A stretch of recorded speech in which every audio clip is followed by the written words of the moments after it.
HAI Chief Operating Officer Ed DeCampley. Good morning, everyone. Welcome to the last day of HELI-EXPO. This is a day that, as an HAI staffer, I actually look forward to. The last day, everything's finally coming to a close, but then after it's over, I kind of feel a little sad because, you kind of, want it to go on for longer. But I think we've covered a lot. We had a fantastic show floor this year and great attendance. I always like to say HELI-EXPO is the chance once a year when we get together with 20,000 of our closest friends. And I really believe that too. And we have some of them here up on stage with us, the gentleman from FAA headquarters. And I think this is a meeting where the rubber meets the road. The operators get to interface directly with the FAA. We do at HAI on a daily basis. HELI-EXPO is 1 week out of the year. And certainly, everything at HAI is dedicated towards improving safety in the industry. And all the events at HELI-EXPO certainly are geared toward that, with the Rotorcraft Safety Challenge and the safety forums and safety director forums. And there's just so many different safety programs going on here at HELI-EXPO. But throughout the entire year, the other 51 weeks of the year, I mean, HAI is dedicated to improving safety in the industry, and we work with these folks on a daily basis. That's why we're located in Washington, D.C. as a headquarters with our staff of 45 people. And we work up on Capitol Hill. We're practically up on the Hill on a daily basis as well. So we're real happy to be here. I think we have a good crowd here, and we've got some good presentations. After they each give their presentation, then we're going to open it up. We have microphones here, and we're going to open it up for questions. So with that, I'm going to turn it over to Jim Viola, who's going to introduce each one of the guests today. Thank you. All right. Thanks, Ed. Well, good morning to everybody. It's a great opportunity for us to work with industry. Like Ed said, it's not only just this week, but hopefully throughout the year, the interface with the FAA has been a good experience for you, and we're certainly working to ensure that we both work together on safety throughout the year and not just here. So there's a lot of challenges coming ahead in the future with the helicopter and also with vertical flight activities. We have new users of the NAS that continually increase.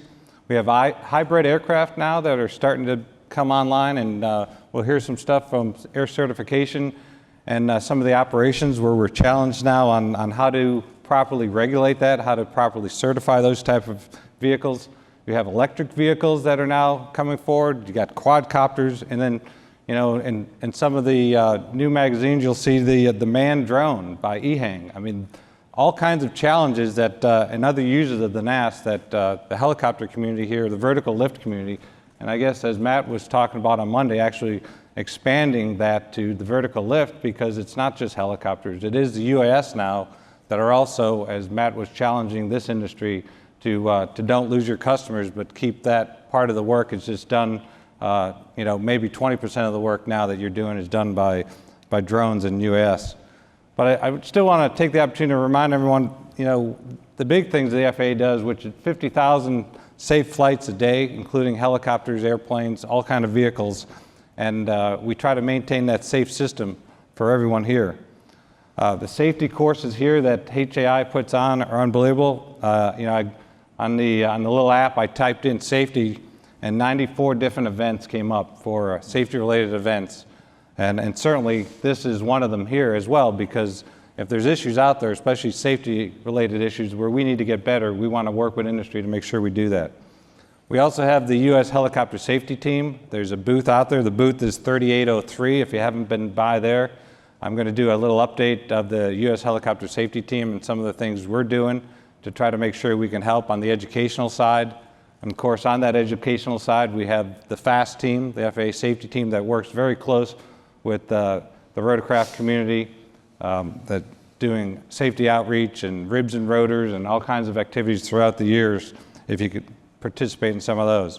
So the team that I have today to represent the administrator, Peggy Gilligan, AVS, and also John Duncan, Flight Standards, is Jeff Smith. Jeff Smith's going to cover compliance philosophy. Now, hopefully everyone in the audience now has read about it. Hopefully didn't have to deal with it, but if it was a dealing with it, maybe we'll get some feedback of, did it go as we said it would go? Because I know my boss, John Duncan, certainly has a vision for how our inspectors are dealing with compliance philosophy on things that weren't intentional out there in the field. Also have Lance Gant, the Rotorcraft Directorate. He'll be covering the certification type activities. And then I have Rick Prozek with the helicopter air ambulance and the 135 from AFS 200. And then at the very end is Kevin Morgan, and he's with flight standards on the airworthiness side. And so we'll be wide open to your questions. Also, throughout the audience, we did and which worked really good last year as well in Louisville, is we have the local FSDOs here. And so if the other FAA people that are in the audience, please raise your hand. You'll see that we have a lot, very good. So we've got, you shouldn't be able to leave here without getting a question answered. So when HEI asked us to bring the regulator here so that you can meet him, we brought him here. So thanks. Thank you. Okay, so I pretty much covered what we were going to do there. But it's broken down a little more with not only compliance philosophy, but also basic medical, which is coming in this year.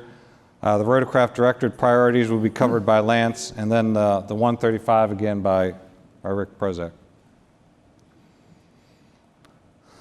So, future flight standards. One of the things we've been working on, and again, hopefully you've seen some of the results of that, is reorganizing the flight standards, where we were geographically divided by regions and also by district boundaries. We understood that might not be the most effective way to manage. So what we have going on, and here in the near future you'll see some more of this, is why does AFS need to do better? Well, we constantly want to continue to improve the quality of work that we're working with the industry on, and we want to be accountable to the flying public and the stakeholders that are out there. We certainly have the budget constraints of getting our annual budget, and then changes of readiness to meet the constant stream of new challenges that I mentioned in my opening remarks. And then the decision-making and the risk-based strategies. The administrator has said, how do we get to yes? That is one of the tenets that we work on and should be working on when we're challenged with stuff that industry wants to do, the public wants done, and regulators got to figure out how do we do it safely. Because we owe it that it has to be done safely. And so the risk-based decision-making comes into play of, okay, what is it that industry is trying to do? And what we don't want to do these days is we don't want to say, well, the rule says, well, the regulation says, well, the policy says. We want to say, okay, why did the policy say that? What is the risk? Who owns that risk? Is it the operator? Is it the public? Is it, where is that risk? And then who's responsible for mitigating that risk? And the example I try to use a lot is when we did the World War II aircraft down the mall in DC. I mean, that was a challenge. But what we did is we looked at what are the risks that was actually there. And when we, after a lot of work, when we pared it all down, we came down to, I had my team put together red, yellow, and green. And we had 30-second risk with a single engine aircraft over the mall. And we briefed that to the administrator. And during that event, if people are familiar with it, we had an issue with a single engine aircraft just as he was about to turn down the mall, where he had a little hydraulic leak, looked like smoke in the cockpit. And instead, he made a right turn and went into DCA. So we had the risk, we mitified it, we knew all the points of where we had to be on our toes, and it worked out fine. So that's the type of stuff we're looking at for the future, is make sure we can identify the risk, who owns the risk, can it be mitigated properly to get that equivalent level of safety, because public safety is our number one tenet that we have to do. So with that change, we've been working on cultural change, and that cultural change is some of the stuff that from the top down to the bottom of, essentially, how do we get to yes? Being interdependent, not having one FSDO say, well, I don't have people in my FSDO to be able to certify that 141 school, but instead saying, okay, we'll take your passage, we'll take your application, and let's see if there's someone else closer, let's see if there's someone else in the region, let's see if we need to put a team together because we have so many 141 schools that are trying to come online. And I use the option of the 141 school because what I get beat up for is I get beat up by the IG on Part 61 type surveillance. We don't do Part 61 type surveillance. So if we can have some quality 141 schools out there with some training programs that actually follow the U.S. Helicopter Safety Team recommendations, that follow the General Aviation Joint Steering Committee recommendations, then we can be standardized across the United States, and we could not only be standardized here, but a lot of foreign students come to the U.S. for training. That training, then, we could be world leaders on standardized, safe training, and we could really make an impact on general aviation safety. So that's some of the stuff with the culture change. We have certainly working on leadership development, change management, and mutual learning. And then the management change, I'm going to show you the slide here, where we think the management, where we managed before by geographic location, we want to do it now by functional areas. So we have experts from the bottom to the top that deal with those type functions, and they become experts and can work closely with industry, who are their ultimate experts in that activities. So this is kind of just another way of how we're approaching that change, because I'm sure everyone in the room understands that change, and change for your employees, is not something that you can just say, hey, here's what we're going to do, here's where we're going, and everybody lines up to go. So we're working through to make sure that everybody understands why we're changing, what the benefits are for changing for both inside and outside of the organization, and how we're going to provide streamlined efficiency, the multiple interfaces. I know, even here on stage, there's different people for different things. It'd be great if you had a boss for the function that you're trying to do, and we could be standardized, and we continually strive for more and more standardization. So this is what the org chart kind of looks like for flight standards. And when John Duncan briefed it, because it's a top-down change, when he briefed it, I'm like, yeah, that is why I have a hard time getting work done. Because it's kind of, you can't really pull everybody together. You kind of got to say, okay, I'm doing this, what are you doing? Are we kind of moving parallel? Instead of saying, okay, let's have some decisions. What is the decision that needs to be made? Let's bring it to the right decision maker and make decisions and then standardize that throughout the organization. So here's where we're going. So the red box would be the Director of Flight Standards. And then we have, as I'm looking at, you're looking at left to right, that blue box basically would be all 121 carriers. Everything underneath that would deal with 121 carriers. So not the shocking to me, the certificate holders and all the work being done in the field by the ASIs remains the same. So what changes is the management of how you rotate, how they're connected to the top. And so as those decisions work up, you have that, again, that manager who, one guy is responsible for 121 activities. Next to that, because you probably can't read them, is general aviation. So general aviation in that box refers to all the 135s. It refers to all the certificates I was talking about, 135 certificates, 142 certificates, 141 certificates. And again, all that, and you see the orange boxes below, they're divided up amongst them, but it works to one decision maker for flight standards who has the expertise to make those decisions. As you come over to the next box, it's policy. So underneath, all the green boxes down there, you kind of, on the orange box, you have most the flight standards people that are sitting here. You've got 100, AFS 200, AFS 300, AFS 800, and AFS 900 on there. And we also have the AEG under there. So we have that orange box, which alone, all the activities probably that touch everybody in that room. And then as you come across, it has some of the other divisions that you're probably not as familiar with. But again, all of the policy comes to one blue box, one decision maker. And then a lot of the stuff that we're doing today, or I have to deal with today, that are actually current activities when I'm in the policy, that'll go over to the general aviation blue box, that division manager. And then it'll be a direct connection to the functions versus locations. And then the final one on the reorg will be foundations of business, so that anything not dealing with the technical aspects, but the HR and making sure we're standardized through our organization ourselves will standardize there. All right, now I'll roll into the U.S. helicopter update.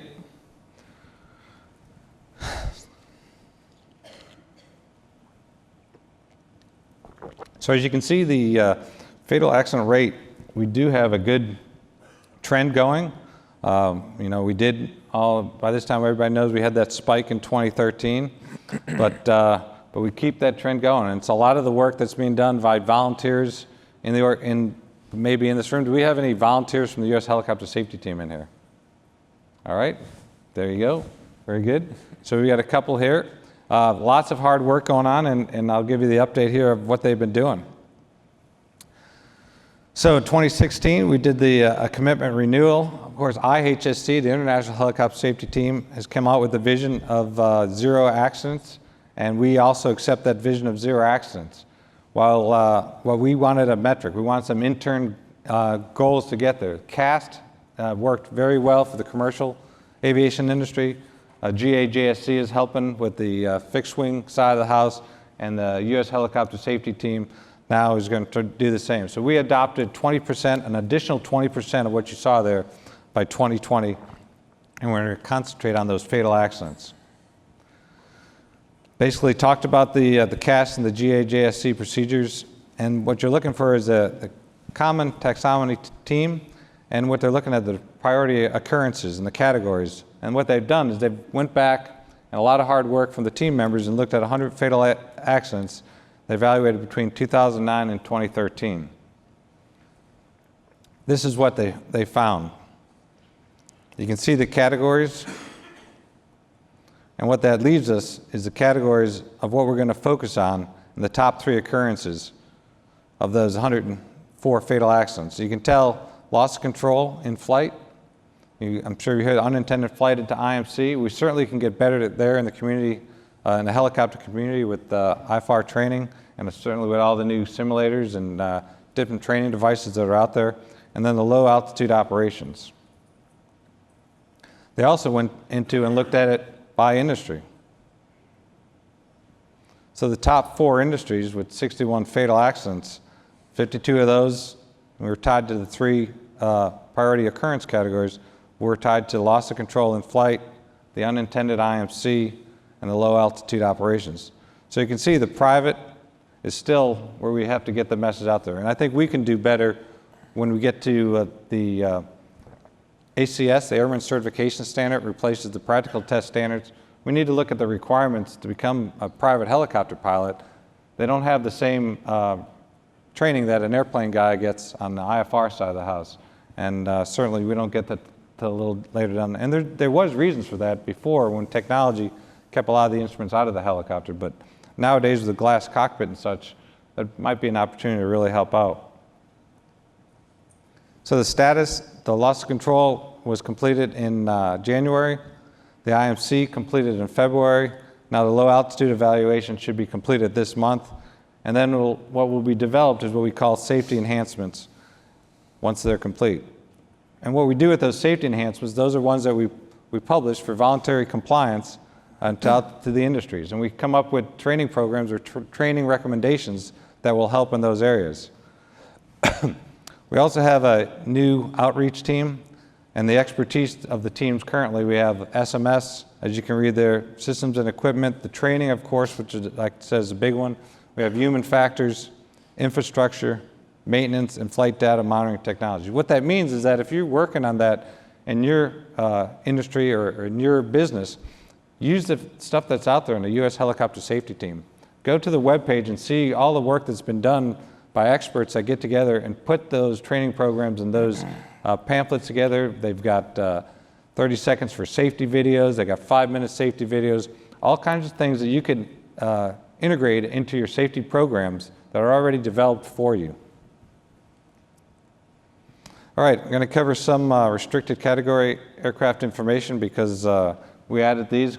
We covered it last year, and of course there's still more beautiful aircraft out there on the floor, so I know there are people who are interested in this.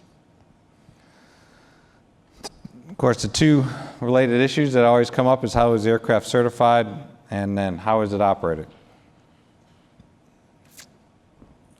Probably be some questions on this area, and we'll certainly take them at the end of our presentations. But how many people here hold restricted category here in the audience? Okay, 10 or more. Some of the limitations out of 91. So it's all about the purpose for which it was certified, and then activity directly associated with that special purpose. So that's when we get into the no person may operate a restricted category outside the certificate listed on the TCDS.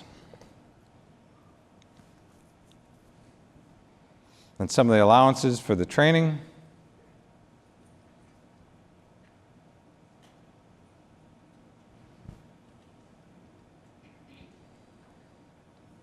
and then some of the issues that we need to overcome. So the proficiency training, we know that we have issues with owners operators only operating restricted category aircraft on certain category class and other where there's no comparable standard category aircraft.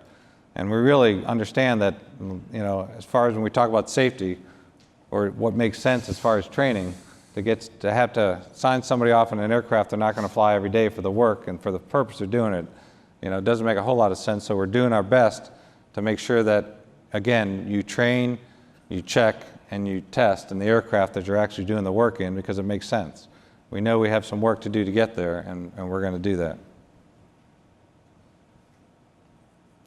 So we have some exceptions to practical test. And I think if people in the room here are probably familiar with that, and if they've got any, again, questions, we'll deal with them at the end. But we are trying to help where we can. So the way forward.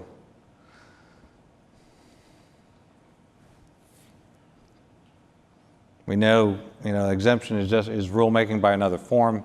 We know that we don't like to do exemptions. If that's what we want to do and exemption is the right answer, then we probably need to try to see what we can do rulemaking. And then, of course, the rulemaking is another challenge.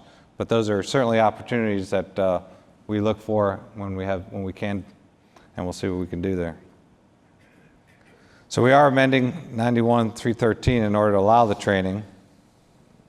And we did have the NPRM that was published, so we are trying to help there. And then, like I said, in the meantime, we still have the exemptions to cross that bridge. All right, we're going to go through questions until the end, and we're going to pass this to Jeff. Okay. Thank you, Jim. I appreciate that. Good morning, everyone.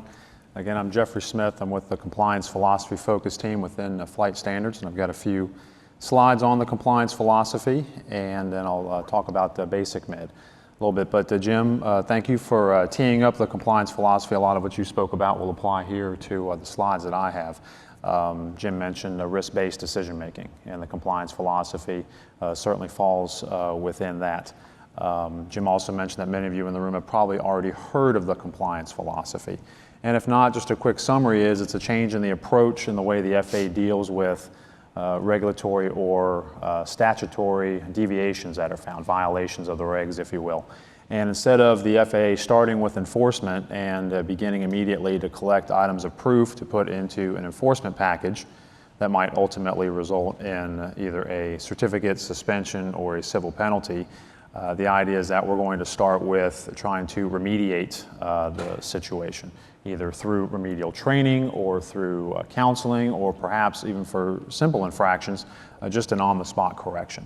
The compliance philosophy assumes that safety is good for everybody, that the industry is doing everything that they can to operate in a safe manner, and that most of the mistakes that happen are in fact unintentional and can be corrected. And so, as I mentioned, it allows for less stringent means. Compliance actions is the term that we use to gain compliance when the person is willing and able. So if a mistake occurs, the person or the organization even needs to have the means to be able to correct the situation. If it is intentional or reckless behavior, however, that's going to be outside of the compliance actions, and we're going to look for enforcement there. So the compliance philosophy is not a get-out-of-jail-free card. Rather, it is ensuring that we're taking the most appropriate action to address the situation. And like I mentioned, most of the time we think that can be outside of the enforcement realm through a compliance action, a way to remediate the person or organization and bring them into compliance, or have you all get into compliance and remain that way, as opposed to having to do an enforcement action, which a lot of times might not have gotten to the root cause. Giving somebody a certificate suspension doesn't necessarily change the underlying problem. And that's where the compliance philosophy and really risk-based decision-making focuses. It's on the underlying behaviors that caused the problem. We want to correct those underlying behaviors so that the situation doesn't occur in the future. And again, our policy within flight standards is we're going to start with compliance action. So that's the guidance that we have out to safety inspectors who are in the field, who you're dealing with We're starting in the mode of compliance action or non-enforcement, and we're going to remain there until something forces us to go to the enforcement realm. And you can see here again, focus on corrective action that properly addresses the risks, and it's an emphasis on voluntary compliance. Because as you all know, the FAA is not there the entire time. And the safety in the NAS really rests on you all as the operators in there. And so compliance philosophy recognizes that and stresses that voluntary compliance and the use of safety management principles scaled to whatever the operation is, even at an individual level. Safety management should be brought in. We as operators within the NAS should be looking at ourselves. Not only did I comply with the regulations, but how did I comply with it? Am I going to continue to comply? Am I going to continue to be safe? And you can see there additional information there on the website, very easy to remember, faa.gov/go/compliance philosophy. A lot of good info there. For those that like all the details, you can find the FAA orders that are there that are for our field and regional personnel. You can also find an overview of the compliance philosophy.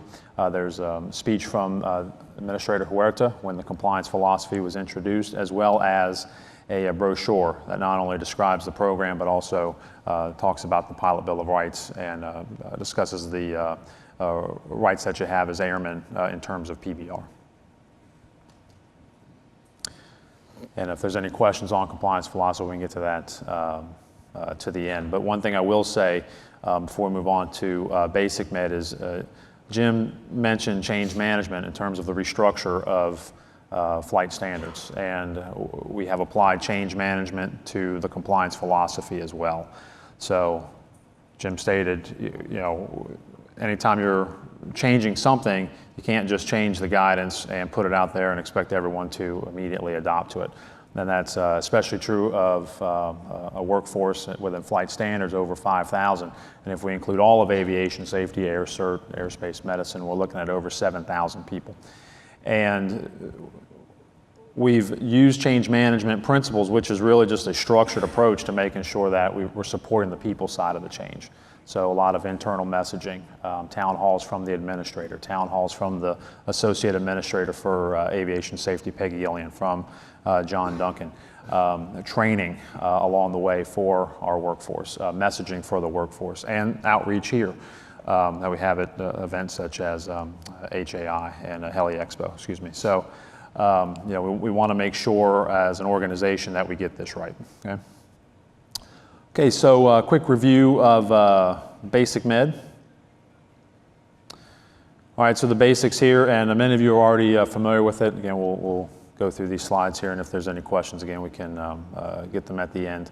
But the basics here, you know, what do you use, what do you need for Basic Med? And again, you know, Basic Med is really an alternative way to operate without holding a traditional medical certificate, so a third, second, or first class medical. It's a way for a person to be able to exercise private pilot privileges without having that medical. But you will have to have a valid U.S. driver's license. You have to have possessed a medical that was valid any time after July 14th of 2006. Most recent application for a medical certificate was not denied. So you could have had a medical certificate that was denied at some point, but as long as the most recent one was issued, be it a standard medical or a special issuance medical, that will work as long as that medical was valid after the date that you see there, July 14th, 2006. Okay? Most recent medical not revoked, suspended, or withdrawn. And the last bullet there, you get one special issuance for certain conditions. So in the proposed regulations, 14 CFR Part 68, there's a list of medical conditions that require a one-time special issuance. So certain cardiac and neurological issues, even if you've had a medical previously, if you want to exercise privileges under Basic Med, you would have to get a special issuance, go through the normal process that exists right now in giving information over to CAMI, our Civil Aeromedical Institute, and having them provide that special issuance. Once that's done, then you would not have to keep that special issuance up in order to operate under Basic Med. Okay, so boiling the Basic Med down to 3 simple steps. 1, wait until after May 1st, 2017 to fly under Basic Med. Okay. So those that are familiar with the rule, you know that there is a educational course that has to be taken, as well as a certification that has to be filled out by your physician. It does not have to be an AME, it has to be a state certified physician. And the course covers general medical topics and ways that you can ensure that you're safe for flight. And the form that's filled out by the state licensed physician also covers general medical issues, such as you would have when you go to the AME. For those that have had a medical in the past. And one point I'll bring up now while I'm thinking about it, even if you're not going to take advantage of Basic Med after May 1st, the educational courses that will be available still provide great information on how to ensure that we're operating safely for flight in terms of our medical condition. So I would encourage everybody to look for those courses once they become available after May 1st and take them, and encourage others to look at it. Again, even if you're not going to fly under Basic Med, those courses still will provide a wealth of information. Requirement 2, as we were just talking about, get a physical exam from any state licensed physician. Those definitions will vary state to state, but if it is someone who is recognized by the state that you're getting the exam in, that will work. There's a comprehensive medical examination checklist and I guess the current draft of that can be found in Advisory Circular 68-1. However, that checklist may change some as we go through the review process. Since it is a data collection device, that checklist is, it has to go through the White House and get approval. And we're also receiving feedback on the checklist, the AC, the rule as it's drafted and published in the Federal Register. So there may be some changes to that checklist there. And you cannot have the checklist signed by your physician prior to May 1st. So please keep that in mind. And then you'll print out the checklist, and you'll keep that checklist somewhere safe. With your logbook. It doesn't have to be on you while you're flying, but you do need to have that available and be able to provide it to the FAA upon request. Again, not necessarily while you're flying there during a ramp check, but you would need to keep that in your possession in your record somewhere.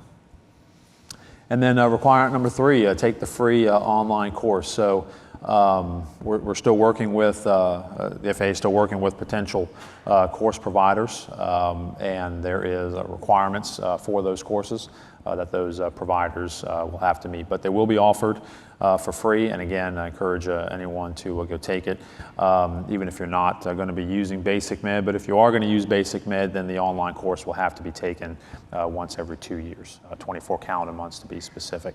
Back to the physician checklist, that'll have to be completed once every 4 years or 48 calendar months.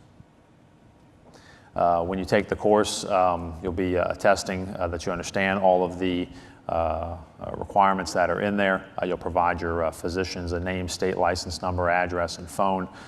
So you would need to get the physician's checklist completed first before doing the online course. And you're also going to consent to a National Driver Registry check, which is the same thing that you consent to when applying for a standard medical now. And as I'm sure we're all doing anyway, you'll be required to assess your fitness before every flight. So the requirement to not fly, I guess, if you have a known medical deficiency that would cause you not to be able to receive a medical, that requirement is still going to be in place even when Basic Med becomes effective on May 1st.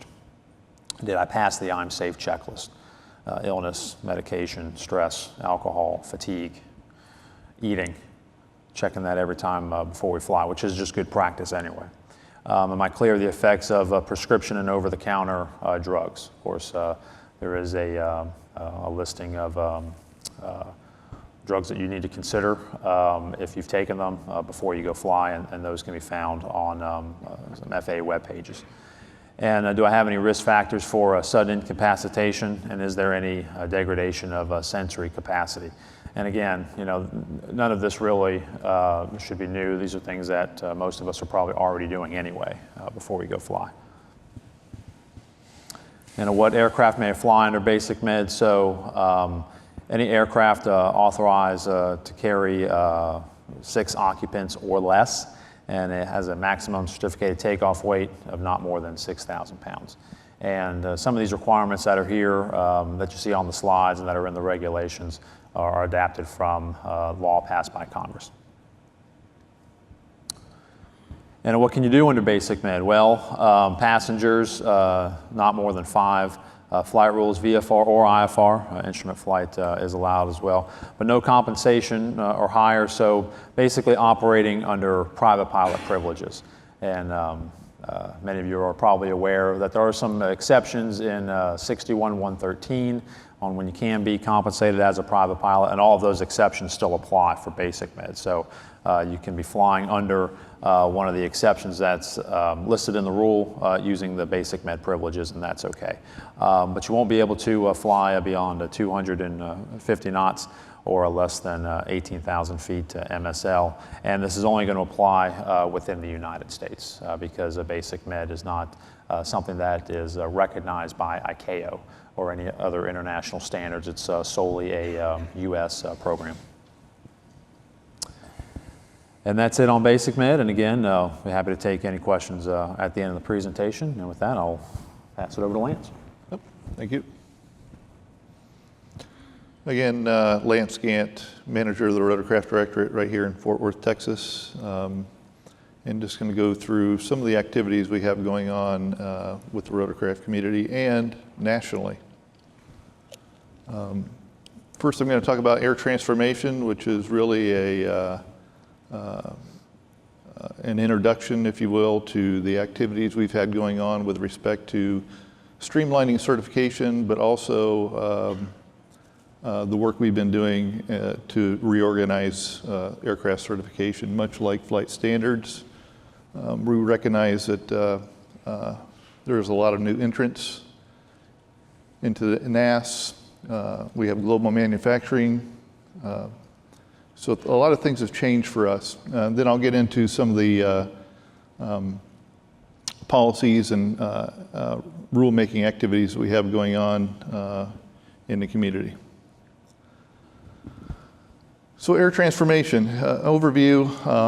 If you look at the pillars, the Refresh the Certification Strategy in 2012, Congress gave us some pretty explicit direction to improve the processes within aircraft certification, and we've responded to those. But we realize that there's more we can do in streamlining. We've implemented certain things like risk-based decision-making. If you're a organizational delegation holder, you're familiar with the ODA scorecard. Applicant-only showing is another policy that we put out where there is no FAA involvement at all. But the pillar on the far side, improve the organization and invest in our people, is the thing we're working on right now, which is a realignment of the aircraft certification service. I think the other important component here is, as discussed before, change management. In the past, we've put together processes or changes that weren't well, I guess, managed through the workforce and through industry. So they were some hits and misses out there. The other big part of air transformation is the industry commitment. And we've been working with AIA and GAMA and other industry partners because this is not just for the FAA to change. We need industry to also make a commitment to operate differently. So what are the benefits of transformation? The bubble charts on the right are notional. Right now we focus a lot on compliance and transactional business. And we do system oversight, and of course we do policy and really rules, right? In the future, we want to focus more on the system oversight and the standards. And by that, we need to strengthen our oversight processes. And you'll see when I show you some reorganization charts that's in what we intend to do. But we're working with industry to foster innovation within our systems. Right now, I say right now, in the past, we've always told applicants, you know, when you're ready to certify something, that's when you can come to us. Now we're encouraging applicants to come in early, before they're ready for certification, to bring their new technologies to us so that we can start developing policy or methods of compliance around that technology. When we talk about critical path and certification, the critical path isn't really, it's not people, it's the processes within the FAA. The critical path is shared by industry and us in that we get a project in, we're working it, all of a sudden there's something new that the applicant we haven't learned about some new technology, and the whole process of certification stops and slows things down. And we understand, you know, I think industry and the FAA have a common goal of safety. And the FAA values compliance. We want industry to value compliance. But we also understand industry needs to get product to the market efficiently and quickly because it's a very competitive market out there, especially given the global nature of aviation today. You know, in the US, we have mostly aircraft assemblers anymore. We don't have aircraft manufacturers because parts and components and major sub-assemblies are manufactured all around the globe. We also have new entrants into aviation, including Japan and China, and of course over in Europe there's great competition with companies over there in terms of getting products to market. So the intent for the transformation is to continue to streamline our certification processes, strengthen our system oversight so that, yes, maybe we're not doing a lot of the certification activities up front, but we're going to do oversight after certification. And also in the standards, we're encouraging folks now to come to us early with your innovative products, with your innovative technology, so that we can start getting our minds around the technologies and start to develop policy or methods of compliance around that technology so that when you are ready for certification, there's not this stoppage of work in the middle of the process. So the next steps for implementation and transformation. We plan on reorganizing aircraft certification in 2017, this year. And what will that mean for you? This realignment moves our existing local offices, ACOs, MIDOs, standard staff, to align within functional divisions within aircraft certification. What you need to know as an industry is that your points of contact within aircraft certification do not change. The people aren't changing. So if you're working with the Chicago ACO or the LA ACO, you will continue to work with those offices. If you work with a manufacturing inspection district office in Van Nuys or something like that, you'll continue to do that. We have briefed industry, I'll say industry organizations and individually, so we're soliciting feedback as we go through this process.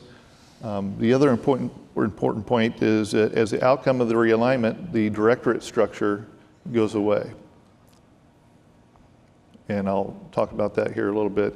So the current air organization, of course, we have the Director of Aircraft Certification, Dorinda Baker in Washington, D.C. She has a support staff. The Fuels Program Office is also there. If you're not familiar with the Fuels Program Office, that is actually another congressional mandate to take the lead out of aviation fuel. So they've been working on alternative fuels for the last several years. Then we have Design and Manufacturing and Airworthiness Division, Air 100 in DC, the International Division, and our Planning and Program Support. And then the 4 directorates, the 4 product directorates. If you're not familiar with the product directorates, each product directorate has a policy and rulemaking responsibility for a specific product, whether it be transport, small airplane, rotorcraft, or engine. But we also have regional responsibilities. So here for the rotorcraft directorate, while I have a staff that is responsible for the policy and rulemaking for helicopters, the airworthiness certification of them, we also have a regional responsibility in a 5-state region. We certify or oversee the manufacturing and engineering certification of any product or any part in a 5-state region. So each of the product directorates has a regional responsibility that goes beyond just their, I'll say their product priority in terms of standardization and rulemaking. In the future, these product directorates will go away in name. The people who do the standardization and rulemaking for the different products will still be there. It's just the directorate system itself will go away. And the realignment that we plan this year, the interim state, we still have the director, of course, and then we're aligning functionally, much like flight standards is, in that we're going to have a policy and innovation division, that's where our standards folks and rule makers will go, both in Air 100 and then from the product directorates. In Compliance and Airworthiness Division, all the ACOs will align. Aircraft certification offices will align under Compliance and Airworthiness, as well as the DISCO down there, the Delegation System Certification Office, if you're not familiar, is actually located here in Fort Worth. And what we've done in Fort Worth is have all the organizational delegations worked out of the one office. The ODAs were working out of that one office. In Compliance and Airworthiness, that's the 11 ACOs and Engine Certification Office in Burlington, Massachusetts, and the Delegation System Cert Office here in Fort Worth will be aligned under there. The System Oversight Division will encompass all the manufacturing inspection district offices and the MIOs that are currently in the directorates, as well as the Boeing Oversight Office, the BASU. And then there's an Organizational Performance Division, which has already been stood up. That's Air 300. And basically, currently, as was mentioned before, we don't do change management well. We also don't measure our performance very well. We're often, when my boss has to go to Congress and she doesn't have data at her hands to show that, we're either improving, we're not improving. So it's really when industry is saying, hey, we're not doing things well, we don't have any way to actually measure how well we're doing as an organization. So that division is going to put in processes and methods to measure our performance. And then the enterprise operations is I'll say the overall administrative activity, technical, IT, that kind of stuff will happen in that division. Eventually, the international division, Air 400, will, as we further refine after we reorganize, will probably be enveloped into both policy and innovation and compliance and airworthiness.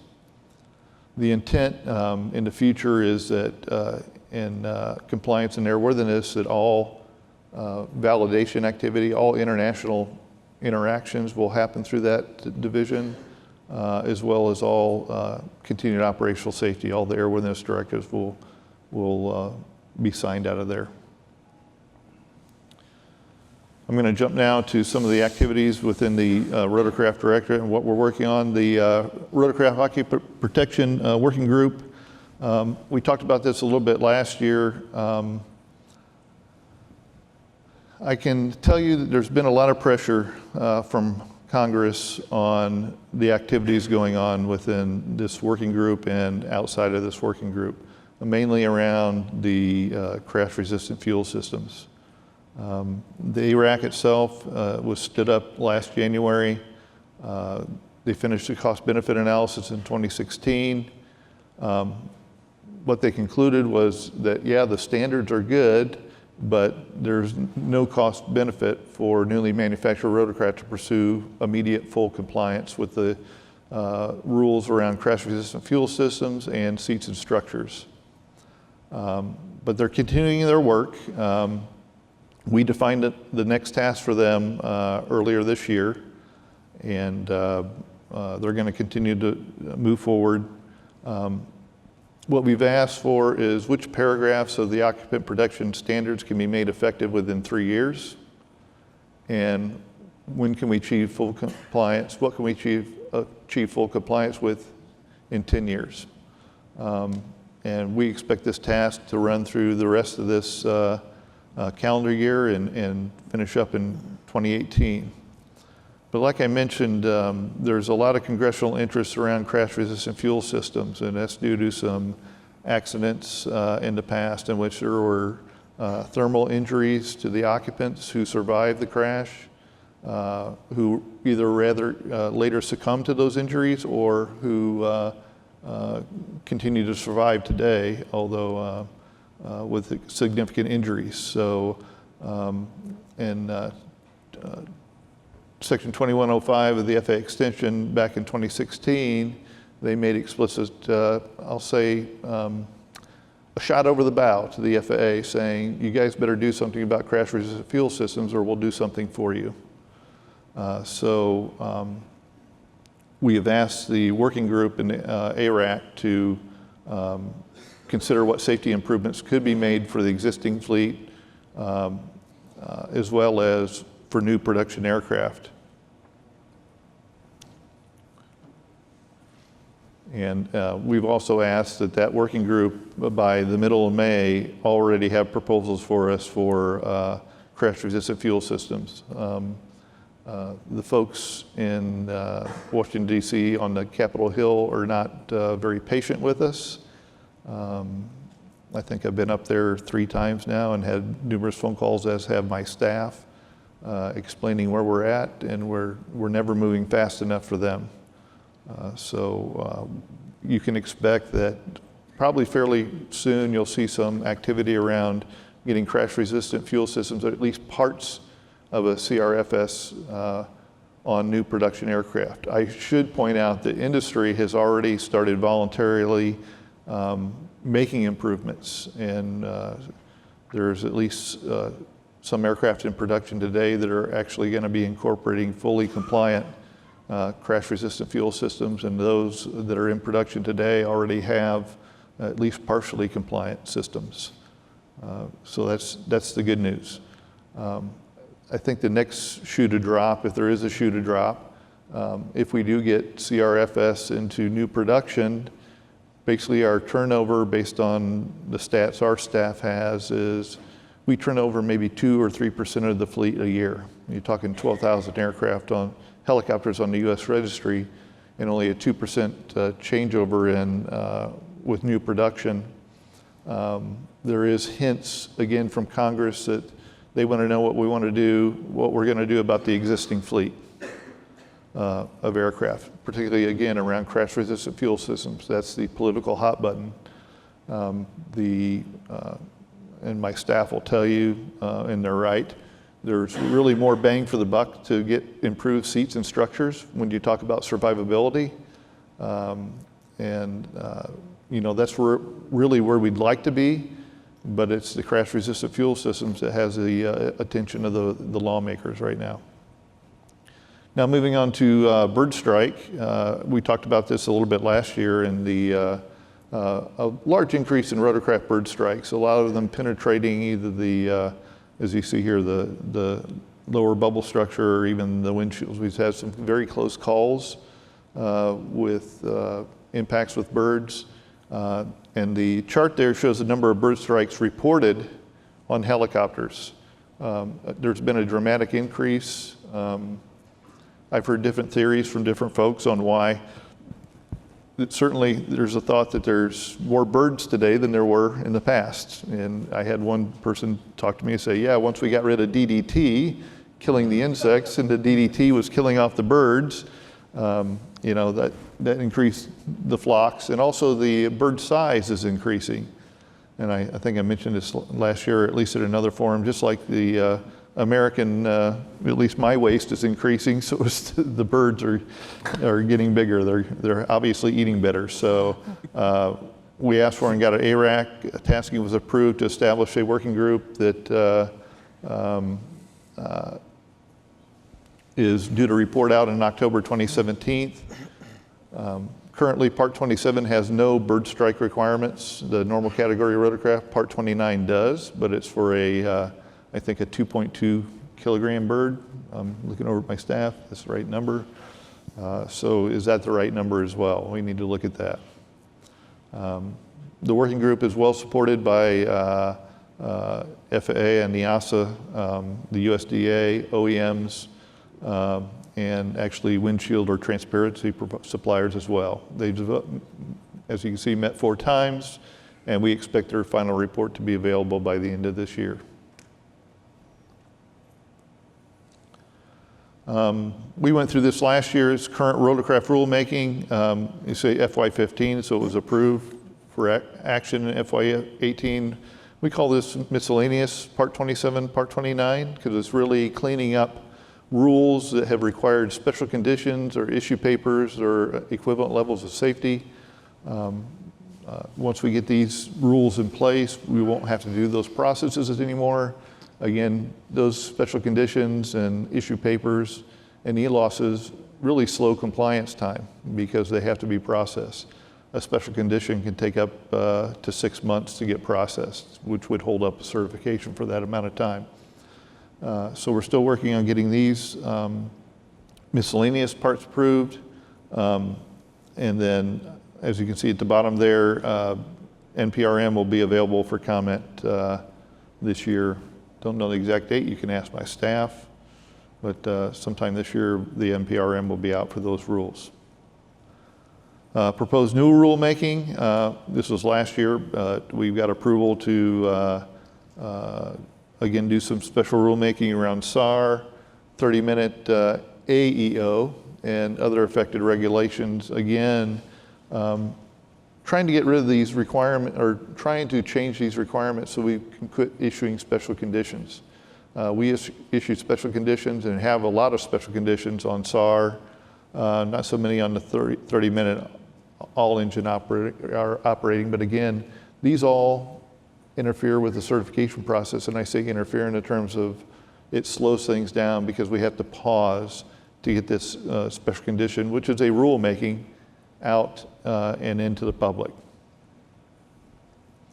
We actually got approval to do a new type of rulemaking called a spot rule last year. A spot rule is actually a special kind of rule that doesn't have to go through the, I'll say, the multi-year process that a normal rule does. And it is I'll say, a fast-track rule and that has really no impact on industry whatsoever. In fact, it alleviates industry from a burden. It doesn't cost anything to industry. And basically what we did was got a spot rule approved to do for 29 and 27,773 for pilot compartment view. That rule today says that, and I'll just say generally, if you're messing around with the cockpit with lighting and all that kind of stuff, that you have to do a night flight test.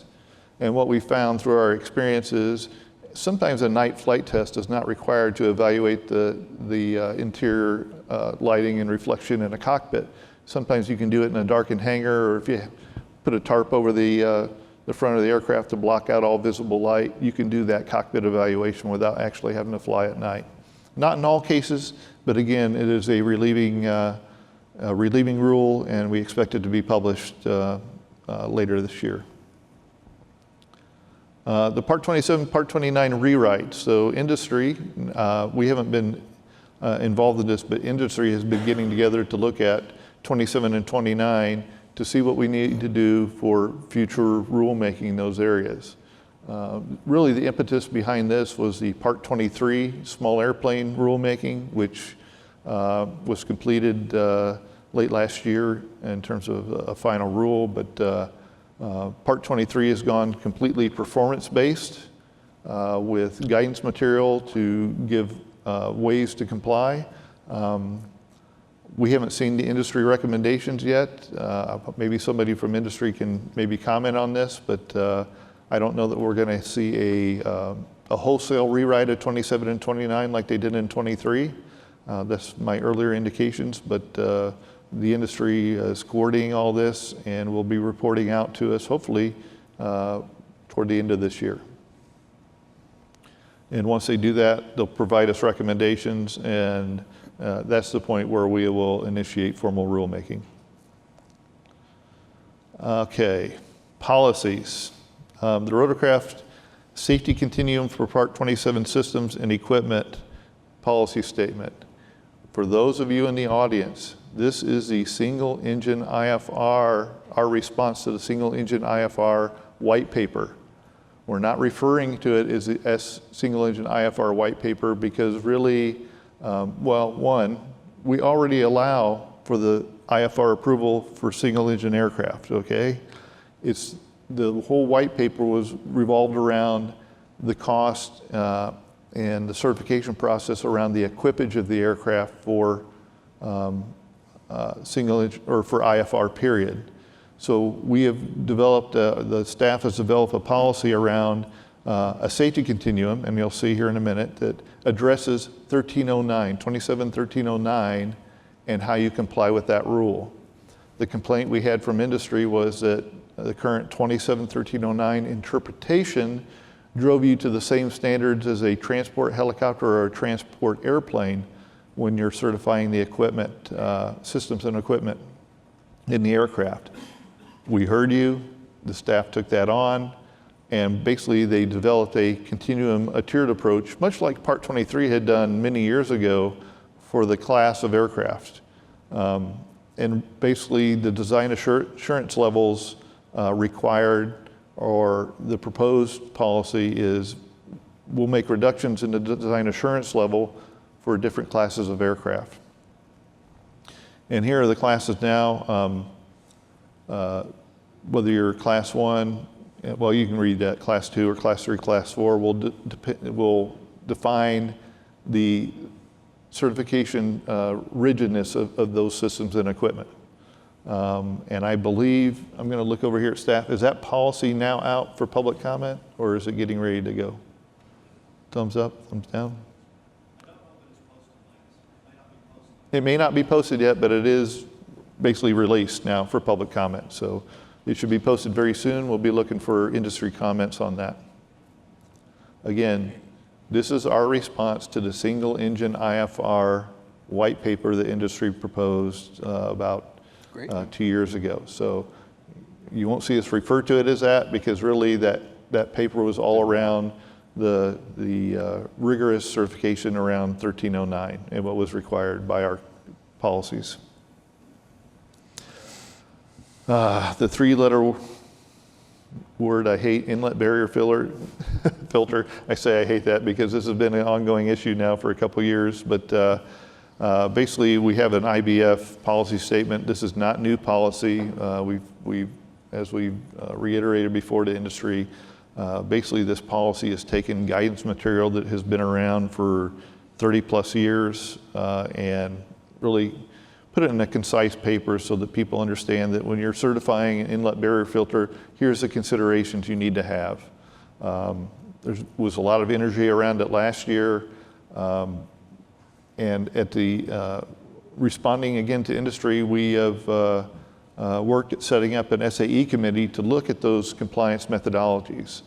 And the SAE committee has met once already. They're going to meet again today. I think it's today.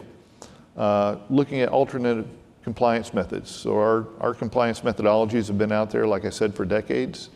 And we've asked SAE to work with us and industry to see if those compliance methodologies could change for inlet barrier filters. And now we're up to Rick. Okay. Thanks, Lance. Glad to be here today. I am, once again, Rick Prosek, manager of AFS 250, which is the Part 135 Air Carrier Operations Branch. And I'm here filling in for my boss, Jody Baker, who is the manager of the Air Transportation Division. Jody had planned to be here this week and was looking forward to being here for not only the HELI-EXPO, but this session in particular, but she experienced a family emergency and wasn't able to join us.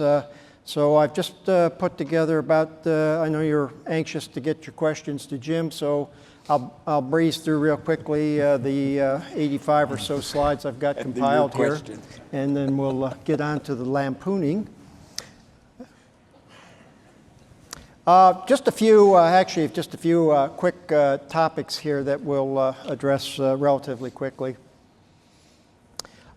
Just to refresh you, we're on this journey of the implementation of the new helicopter rules. Much of it's behind us, but just a walk down memory lane of where we've been and where we're going to be heading here in the near future. And more specifically here, all of the regulations and equipage requirements are in place currently, with the exception of those listed here. We've got one more group coming up in about 6 weeks here, April 24th. Two for the Part 135 in general across the board, the radio altimeter requirement and the emergency equipment requirements. And then two that are specifically aimed at the helicopter air ambulance community, which is the instrument rating requirement for the pilot in command and the HTAWS equipage. The only reason why I bring this up is that, and we know probably those of you that are here are probably in the leading edge, or at least the main part of the bell curve here in terms of operators. But it's come to our attention in the last few weeks that some of the fringe folks out toward the trailing edges of the bell curve had either lost track of time on some of the requirements or were unawares of them. So we just want to bring this back up just to make sure everybody's aware that these are coming here in the near future. And then we'll wrap it up a year from April with the FDMS equipage requirements. Along the way here, and we want to thank everyone for all their efforts to make the implementation of these new rules go as smooth as it had. A few bumps occurred along the way, one of which was the Regulation 135-611B, in which a number of operators found some difficulty. This basically deals with the requirements for equipage if you're going to operate at locations without weather reporting. And we had a number of operators that filed for and received exemptions, and enough to the point where we found that it justified a rulemaking effort. So we did a quick rulemaking effort, was brought to conclusion, and just about on the verge of publication when we had a recent, if you've seen the newspapers, we had a change of administration recently. And much of the rulemaking and those types of efforts has kind of ground a little bit to a halt. But this rule is basically finalized and finished, ready to go. But we've just maybe suggest that those operators holding those exemptions file for an extension, just so that your ability to operate as you have been isn't interrupted. And we're cautiously optimistic that the rule will get published here shortly. Let me turn and address just a few items on the ICAO helicopter activities and what we've been doing to support them. I've been involved in the ICAO flight operations panel off and on for the last 10 years or so, and I've watched the efforts with regard to helicopters kind of wax and wane, basically kind of in concert with the people involved and their commitment and how much advocacy there was for the helicopter community. And I'm here just kind of to relay to you that our neighbors up to the north have put a very aggressive, forward-leaning gentleman into the helicopter subgroup of the ICAO Flight Ops panel, and we have risen to meet his efforts by supplying some of our subject matter experts to support the activities that he has proffered forward, and they have been making a lot of progress on some things that had stagnated for a number of years. The first of these is, the ICAO has had a manual of all-weather operations for quite a long number of years, and this group is now putting together a helicopter-centric chapter to be included in the next update of that manual. The helicopters have kind of been overlooked in that capacity there. For those of you that may be aware of the structure of the annexes and things, Annex 6, which deals with flight operations, has got 3 parts in it, and the third of which is dedicated to helicopter operations. At the current time, this subgroup is working on some performance category restrictions, hot refueling, and then adapting the Annex 6 to accommodate potential tilt rotor and powered lift activities that we've seen on the near-term horizon here.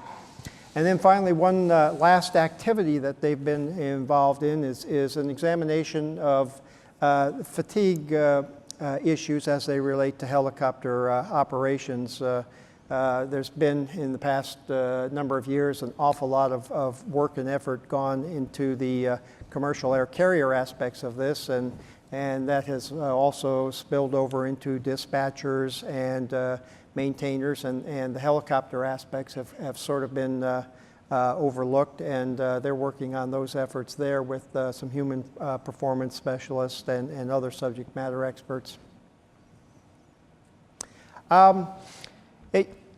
Once again, thank you for the smooth implementation of the rules.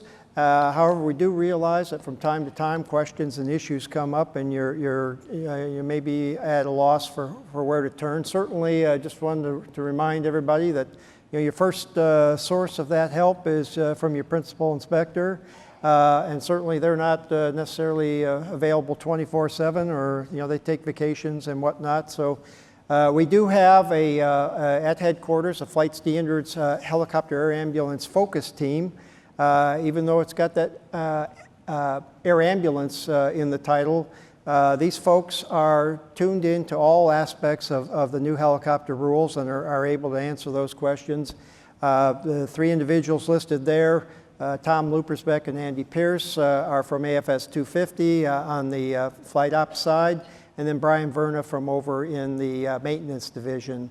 So please feel free to utilize those resources when the questions arise. We're happy to entertain those. And I think, without further ado, Kevin's done one better than me by electing not to put a slide deck, and I think we're back to throwing darts at Jim. Yeah. Okay. So we do have 2 microphones up there if you'd like to ask questions, and we'd really like all the questions directed to Kevin so he has the same ability to speak. Thank you for having me. I'm Kevin Morgan, the manager for the General Aviation Branch, AFS 350, commonly we're known as. Primarily, we cover airworthiness issues in GA, Part 135 also, and airmen. My main thing I want to touch bases on with everyone here is what's going on with the airman side of the house as far as the A&P mechanic. What we're looking at, we have, as Jim mentioned before, the ACS being changed. That's the Airman Certification Standards, which will affect new mechanics coming on board, folks getting out of Part 147 schools and so forth. The standards is being changed, currently being changed, is not final as yet, to realign how the mechanic is tested and the materials on the test. That's being done right now. As you can see, we needed to make some adjustments to accommodate new technology and what's coming down in the future. Basically, how we have been structured on the mechanic side of the house, we haven't changed that program in many years, many decades actually. So there are some changes there that's forthcoming to realign and best prepare the mechanic coming on board for new technologies that's out there. And as you can see on the floor today, throughout this event, there's a lot of new technology available. So we want the mechanics coming out of school to be pretty much prepared for what to expect new technology-wise. With that said, we're also looking at changes in the Part 147 world. That's the regulation covering the schools. As you're aware, we are doing a rulemaking project on that, and we have a NPRM out on the street to inform the public on what we're doing in that arena. There's numerous changes coming along. Once again, the main scope is to how do we best address new technology at the beginning level for a mechanic coming out of school, trying to get into a company and be successful in that company, in turn helping the company be further successful. As far as effects of maintenance-wise activities in the organizations on rotorcraft, we haven't got too many complaints or issues coming into the DC office, so we take that as a lot of the issues are being addressed and being taken care of between the operators and their principals or the operators in their local offices. We haven't gotten too many huge complaints coming in. Certain items that come in, we can pretty much take care of those. So with the question and answer piece, if you got any questions and so forth relating to how or any processes you are working on airworthiness-wise, please do share them. Jim? Okay, the microphones are open for questions. Yeah. You notice we spread the chairs out on the stage up here. A former Black Hawk pilot pointed out to me that we did that so that no one weapon could take out, one question could take out the whole panel. So please. Covered a lot of information. While we're waiting for a question to come up, I'd just like to make note that Jim went over what the U.S. helicopter safety team is doing. Yesterday we had the International Regional Helicopter Safety Team panel where we had presentations from a half a dozen countries around the world, India, New Zealand, Europe, Brazil, Mexico, sure I'm leaving some out, and it's just real impressive what the International Helicopter Safety Team is doing around the world. The Indian team actually had a couple of slides on HAI's Land and Live campaign, and they're giving the Land and Live campaign credit for actually preventing some accidents, which I think is fantastic. They said before the Land and Live campaign, there was a culture that you had to complete the mission. And the pilots would get reprimanded if they didn't. And they've totally changed that culture now where if you have a chip light, if you're running into bad weather, it's okay to land the aircraft. It's what helicopters do best. And so I just think that it was a good presentation yesterday, and it was good for all the international helicopter safety teams to share ideas and thoughts, and it was extremely productive. So with that, we'll go to our first question. Good morning, gentlemen. My name is Seth Clute. We run a helicopter flight training program out in the Maryland area. And I had some questions in regards to the flight training program. So most of our students are private pilots, are progressing towards private pilot. And I definitely want to help to contribute to reducing the accident rates that we see in the personal use and in the Part 91 general aviation operations. The questions that I have for you had to do with both the IFR certification for the Class 1 that was mentioned. Is there going to be some guidance in regards to what equipage you can have on the smaller aircraft to help to bring them in compliance with the IFR operations, how we can actually conduct instrument flight training in a cloud? And then the second question was in regards to when we might see changes to the testing similar to what's happened on the airplane side for the certification process in terms of updated guidance for the new check ride that you guys are going to be looking for private pilot or above. Okay, well, the last one was the ACS, which replaced the practical test standards. And what we've done with the airman certification standards is we're not adding any additional requirements, so it'll be very similar to the same task because based on the rules, we won't add anything beyond the rule, but the practical test or the recommended training, if you have a capable aircraft like you're talking about, certainly, and voluntarily getting the time in the clouds, especially in helicopters, is an important thing. I think Lance, the other one, he might be talking about retrofitting, if that's going to be an option for certified aircraft. And you fly Robinsons, or what do you fly? Yeah, we primarily operate Robinsons, and we're going to have the gimbal as well, the Caprigi 2. Right. So, yeah, I mean, it can be done today. You could retrofit or get an STC for a helicopter today and equip it for flight in instrument flight rules or IFR or actual IMC. With the new policy, after that it gets vetted by industry, once that comes out, I think what you'll see is the rigor of the standards or the compliance would be reduced for certain classes of aircraft. So the cost or the expense and time to get certified for IMC would be less to equip that aircraft. Thank you very much, gentlemen. Thank you. I guess I'm up. My name is Zach McNeil. I'm with the U.S. Navy. We're looking at purchasing a whole bunch of helicopters, and one of our requirements is it to be SPIF or single pilot IFR rated. I think a lot of this white paper stuff you're seeing is being driven by the U.S. Navy's, I guess, demand or requirement and desire not to do the certification ourselves. I see safety with the air ambulance, with the military, and now with general operators.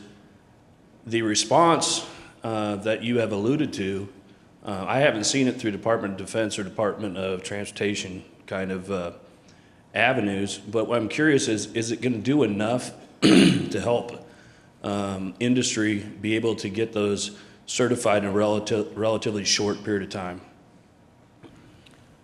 Well, I don't know if it'll, well, hopefully it would shorten it. Certainly the intent is to, again, looking at our current methods of compliance and adjusting those methods of compliance for classes of aircraft so that we reduce the design assurance levels, which should reduce overall costs and hopefully the compliance times as well. I don't know if that answers your question. I don't have the details of the policy in front of me. My staff might be able to address some of that as well. If your staff has some time afterwards, I would appreciate chatting with them. Thanks.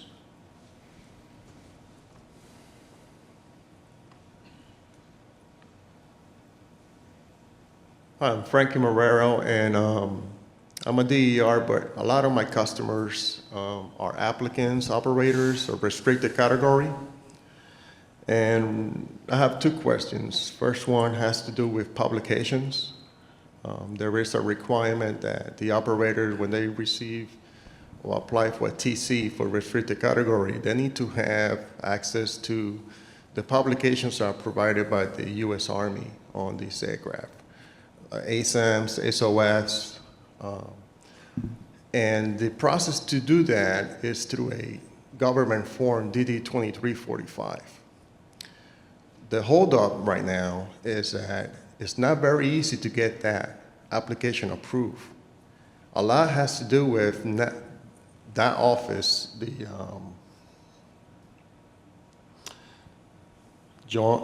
U.S.-Canada Joint Certification Office in Battle Creek, Michigan. When they receive the application, they want a sponsorship, even though the applicant explains, I need this to show to the FAA that you are going to put me on the list, so every time I request updates on the UH-60s, you're going to provide that to me. So my question to the FAA is, would there be an opportunity for the leadership of the FAA, at least somebody, to talk to the U.S.-Canada Joint Certification Group to explain to them, you require this of these TC holders or TC applicants for restricted category?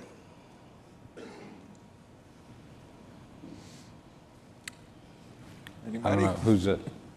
Yeah, I'm not familiar with the offices you're talking about in Battle Creek. It's certainly not an aircraft certification office. That's the name they gave themselves. Huh. Yeah, and that's where the application goes to. So at least the operators that I've been dealing with have been successful in getting the application through, but there's many others that can't. So they're not getting the required SOFs, the required ASAMs, ADs, they're not getting that. And it's very difficult. I think if there's a little cooperation between the government offices, that will make the process a whole lot easier. Because these operators, when they buy these aircraft, they are fully qualified to buy them. They go through GSA, they go through background checks. I mean, these are government qualified buyers. Yeah, interesting. I'm kind of looking at staff. Mike, you're familiar?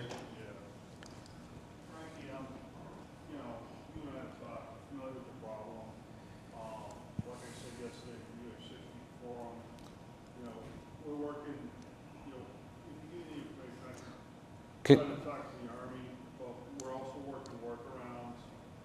I've worked with General Electric so you can get data directly from the, they got a 21.9 exemption so they can sell parts to the UH-60 fleet. We're working with them to get data to the UH-60 fleet. We're doing that now. I think you saw some of my discussions on how to modify the TCBS, and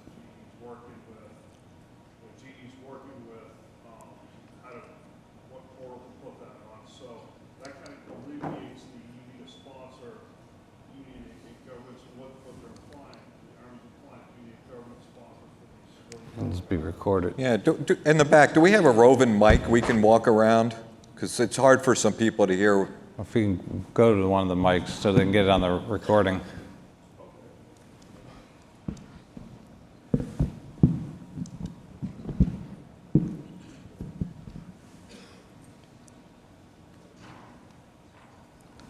Thank you. So we So can do I have to repeat everything, or do you want me to repeat everything, sir? Yes, if you could. Okay, as I said, Frankie, we're aware of the issue, and we've started to work workarounds with the OEMs to supply the data to the fleets, especially the UH-60 fleet, because that's what I am, the UH-60 Daddy Rabbit or whatever have you, the focal point for that fleet.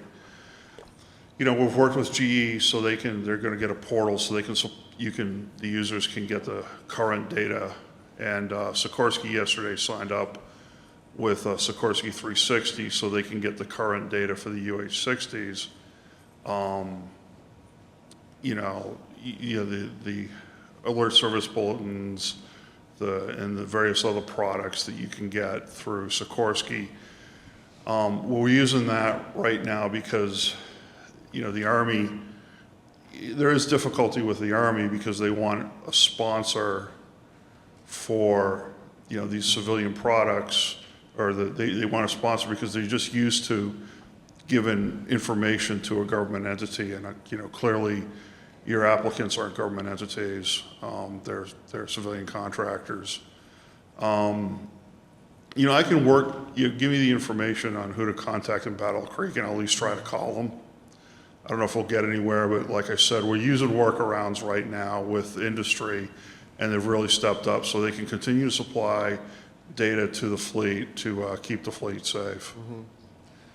Okay, I'll do that. I'll get with you. Yeah. My only comment to that, once you involve the OEM, everybody has to pay for it.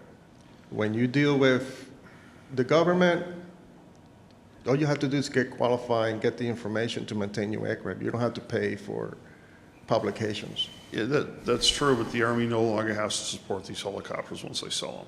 Okay, the way they're looking at it now is once they throw it over the fence, you get all the documentation to maintain that helicopter forever. They no longer have to support them, and it's a gap. Yeah. Okay, and the rules have tightened over the years. And, one of the things we're struggling with now in the restricted category fleet, at least my little corner of it, is how to close that gap. And it's not perfect, but, hey, you got to do what you got to do. I know GE's offered to, and I may be speaking out of turn here, offered to provide the data free. Again, they have ways to sell engine parts, so I think it's in their best interest. I don't know about Sikorsky, but, you know, again, we can work those issues, you know, on a day-to-day basis, so. Okay. I do have a second question. It's more for Lance. How do you plan to develop an applicant base to be fully capable and competent in showing compliance so you can emphasize on oversight? Well, obviously, the organizational delegation authorization is the first part, and several years ago, Congress had provided an avenue to become a DO, or basically self-certify. Actually, there's a Part 21 rule rewrite that is coming out, well, should come out probably in the next few years in NPRM form, but probably finalized in 2020, that will put that option out there, where if you qualify as an organization, that basically you're going to be allowed to self-certify. But again, you'd have to qualify, much like an ODA has to qualify today just for the privileges they have. Okay, so that's just mostly for large companies, not for operators that do STCs and things like that. Well, certainly an STC house can get an ODA today. We have some out there. But again, it's a matter of just, do you qualify as a company? Have you shown competency and ability to the FAA that you're capable of becoming an ODA? And the same will be when we have a rule out there for, I'll say, full self-certification activities. Okay, so this doesn't apply to operators that all they want to do is get an STC on their aircraft? The one-offs? Probably not cost beneficial for a one-off, I wouldn't think. Okay, thank you. Kevin St. Aubin with Aero Aviation. We've had some questions from customers regarding the ELT requirements for rotorcraft. I think the rule states that if a rotorcraft operates further than auto-rotational distance from a shoreline, they must have an ELT. The questions we've gotten is the ELTs that are required do not work in water. Once it hits the water and goes underneath the water, the ELT is useless.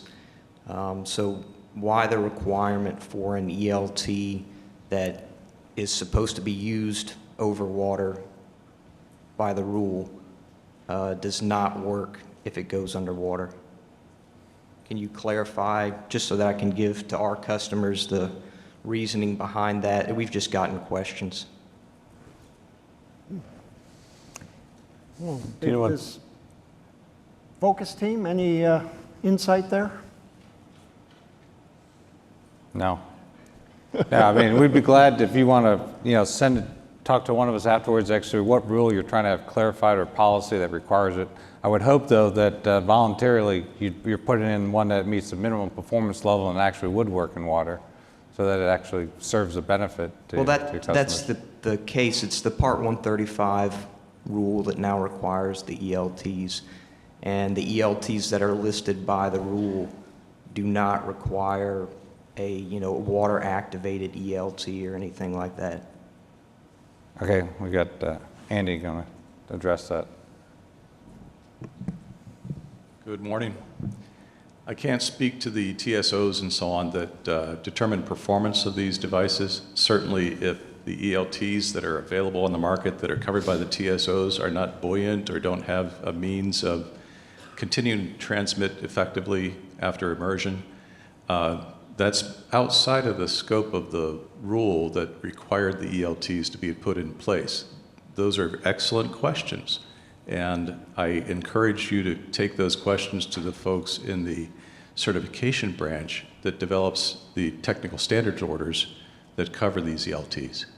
Yeah, I mean, we are going to performance-based rulemaking, so it sounds like, we don't like to be prescriptive. So if there's a ELT that makes sense to put in that aircraft, or you can include that as well, we need to make sure that's the case, that it works both on land and over water if you're putting it on, especially because you're flying over water. So we'd be glad to work with you to get to the right answer here. Okay, I just wanted clarification because we've just gotten questions of why an ELT that does not work immersed is required for overwater operation. Thank you. Yep. My question is just on the basic med. Could you give me some rationalization or understanding why there's an altitude limitation or restriction? Well, if I remember correctly, and Jim, correct me if I'm wrong, but that was a requirement out of Congress.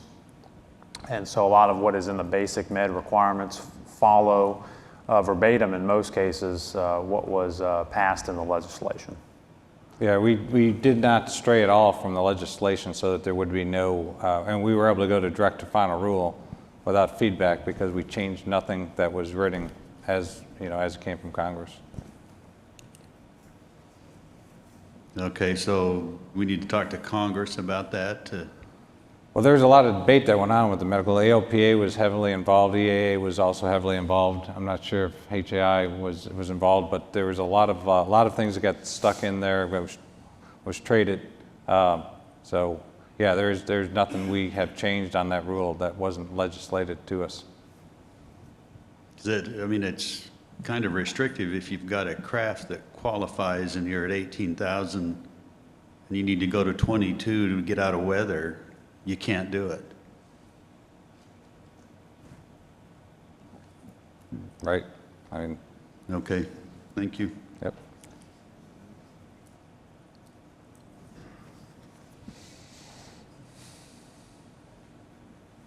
Good morning. Miles Dunnigan with the National EMS Pilot Association. And my question is going to basically tie together the gentleman from the school and the gentleman here. A lot of the sharp end, the pilots in EMS are asking me how we're moving forward with the single engine IFR capability. And is there a timeline for that? And then are we going to use 297 as the training expectation? And just, what your thoughts are on that. And thank you. Yeah, I guess, for the certification aspects, one, I want to reiterate, you can certify a single engine helicopter today for IFR. It's the methods of compliance that we have put in place for the systems and equipment. Our response to the single engine IFR white paper is going out as a safety continuum policy. It should be available for, I'll say, public comment. I heard it wasn't published yet, but we have released it, so it'll be on RGL, I presume, fairly quickly. I don't know how long our comment period is for, 60 or 90 day. But once we receive those public comments, we'll adjudicate those, and then that policy will be available generally to certify an aircraft to, in terms of systems and equipment and the rigor of certitude for 1309. Once that's done, it's up to the OEMs and modifiers if they want to certify their helicopter for IFR using the new policy.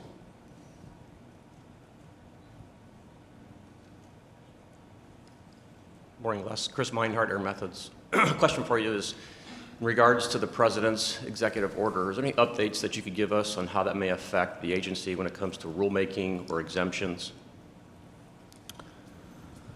Right. Well, you're in DC, you're closer to it than I am. So, it's not unusual when a new administration comes in to put in some, I guess, restrictions on rulemaking, just so for the executive branches, the new executive can get a handle on what's going on in the environment there. But incrementally, initially it even affected airworthiness directives, but we do have a path to get airworthiness directives out. It was only stalled for a day or two, but and I think the same will be for other rulemaking as we make our case through the Office of the Secretary of Transportation, and they make the case, hey, we need to keep these things moving for the benefit of the flying public or the benefit of industry, then those will be released. I don't know if you have any more details. No, living there. that was a great lead, and same thing with waivers and exemptions that we were doing. There was a temporary, we kept doing the work behind the scenes, but we weren't able to publish until they got a review of what we were actually doing. So it was kind of, as Lance said, a normal change of administration. A lot of those things are now coming into play. They have focus teams are at DOT, and they're working their way to the FAA, and we're just getting stuff back out. Okay, so there's no delays with exemptions or anything like that, or anything maybe with the rewrite of Part 27, Part 29? It's still on track? Yes, I mean, the actual activities for the rewrite 2729 is with industry and not with us right now, but if you look at the miscellaneous rulemaking and all that kind of stuff, since we're expecting an NPRM out soon on some of the miscellaneous, there could be a little bit of a delay in there. But again, as we make the case through Department of Transportation, say, hey, these are relieving for industry and helping, they make the case, and hopefully it'll move forward. So I'm not going to tell you there is no delay, but all the work continues for all those processes behind the scenes, whether we can do the final release right away or not. Okay, thank you. And Kevin, maybe this is for you in regards to the curriculum for the AMP.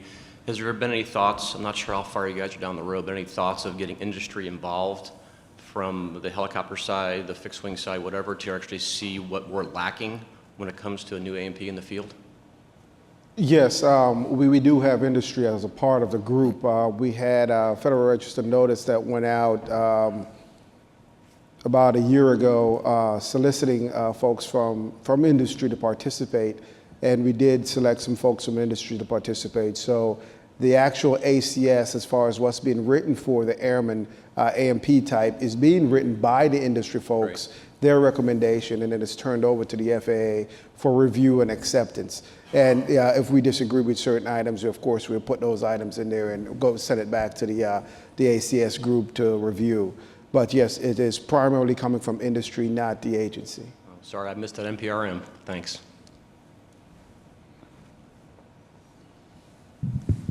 Good morning, gentlemen. My name is Deborah Jossi. I'm with Altitude Aviation. I run the UH-1 Ops website. I have two questions for you. Actually, one's a comment. The gentleman who just mentioned he didn't see the NPRM. When I had FAA people in the room the other day, and I've been talking to FAA people, I think a lot of people aren't seeing these. And when somebody asked, how do you find the NPRMs, they were told to Google it. I'm wondering if maybe somebody could look into making them easier to find and easier to publish to the industry instead of just on the website. I would think that there should be some flags going up when you're releasing stuff and no comments are being made, that possibly the industry is not seeing what's being published. My question is we've seen a lot of our rotorcraft professionals with the FAA retiring in the past few years. And I'm wondering if the FAA is working to make sure that they're hiring the same amount of rotorcraft people that they're losing or more. I think there's a concern, I mentioned it last year in Kentucky, that we're dealing with fixed wing people who are taking it from the book instead of from experience when they're dealing with us. And I don't want to see us as we move forward having to deal with more and more fixed wing people when we know there's rotorcraft people out there that the FAA could be hiring. Is there any plans, or do you guys work on hiring rotorcraft professionals into the FAA positions that are being left from the individuals retiring, like Tyrone Millard and Mike Honer? Yeah, so you mentioned names, so you're talking aircraft certification, and certainly right. The rotorcraft standard staff today, which those people came out of, Mike didn't, but he was in a rotorcraft cert office. There's a continuous effort to make sure that we maintain the technical expertise within all of aircraft certification, just not here in Fort Worth, but it's known. Actually, one of the concerns that are talked about when we talk about our air transformation and realignment is making sure we still have technical specialists who are very familiar and capable of making decisions around product types, not only helicopters, but transport airplanes, small airplanes, and engines and propellers as well. So that effort continues. I know at least the staff, standard staff here in the Rotorcraft Directorate today, you know, they're looking for qualified and experienced rotorcraft people.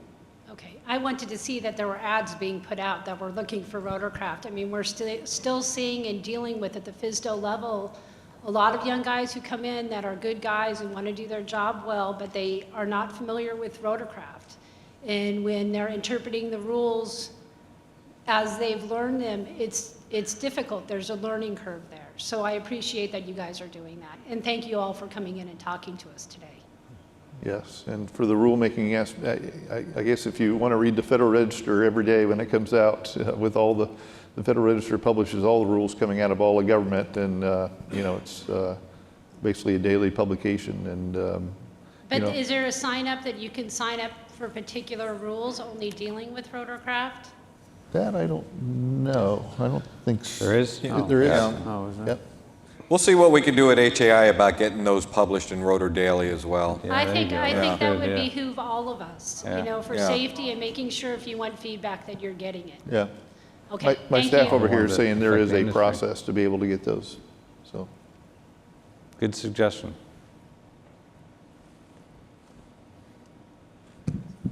My name is Bill Wynn. I'm also with the National EMS Pilots Association. And as we prepare for, I believe it's next April's requirement that flight data monitoring equipment go on all of our rotor wing aircraft, first of all, I'd like to say that that's a wonderful tool, and I'm glad that it's actually being mandated. But of course, the language in that new FAR that requires that equipment says absolutely nothing about how it's to be used within an overall program of flight data monitoring or quality assurance or safety management for a given organization. Now, I appreciate the comment you made earlier about a basic non-prescriptive approach to the regulations that exist and new ones that are made. But at least on the surface at this point in time, there seems to be very little teeth in this new requirement. And so I have to wonder if there's something else that I've missed behind the scenes or other language in another place that talks about how this data is to be gathered, how it's to be maintained, any requirements for the use and storage of the data, what the accessibility of the data might be. Because as it reads right now, it seems that someone can meet that requirement by hanging a piece of equipment up in the aircraft and plugging it in and doing very little else. So what is the intent, and is there more to this requirement than we're seeing in that short paragraph in that new section in the air ambulance FARs? I think I'm going to let the focus team take a swipe at that. And you're right. It basically was, you know, a requirement surfaced in many NTSB safety recs, and as far as the implementation, you know, the intent was to get that equipment in there, let the operator use it for good purposes for safety of their operation and also for forensic, without being overly burdensome to the operators, either from you know, a cost or operation capability. Andy, can you elaborate? A bit, but not a lot. First of all, when we make up these rules, they go through a process that requires comment against the notice of proposed rulemaking. The comments that we received with regard to flight data monitoring systems was that the industry didn't want to be burdened for recording all this information or keeping it for a period of time. We wanted the industry to decide on their own how they would use the equipment that we mandated would be installed in the aircraft. And then we have the other question is what level of, how many channels are going to be recorded and what level of sophistication does this equipment need to have? And again, we did not want to specify that because there was controversy that was evident within the industry in the NPRM process and all the comments that we received. So the product of all that is a rule that does exactly what Mr. Prosak just suggested. It gives us a forensic tool for accident investigation to some limited extent, and it provides the platform for the industry to apply to FOQA, which is a voluntary program covered elsewise and not mandated at all. It's all voluntary how you want to go about using it to improve your own organization's training programs and so on in response to systemic issues that you might identify through the review of data that's recorded by these devices. Thanks, Andy. Anyone else? No? Well, with that, if there's no more questions, thank you very much for being here and enjoy the last day. There's a lot of great innovation out on the show floor, and please enjoy. Thank you very much.